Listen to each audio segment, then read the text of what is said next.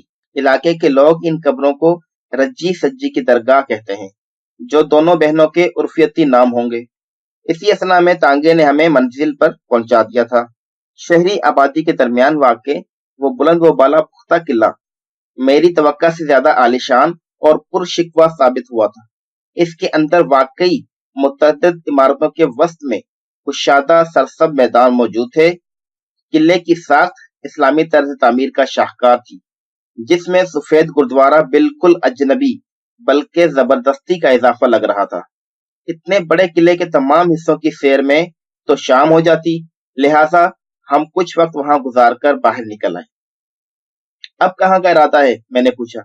بس شہر کے گلی کوچوں کا چکر لگاتے ہیں، پھر واپس چلیں گے۔ اگلے 1.5 گھنٹے کے قریب ہم بٹھنڈا کے بازاروں میں گھومتے رہے۔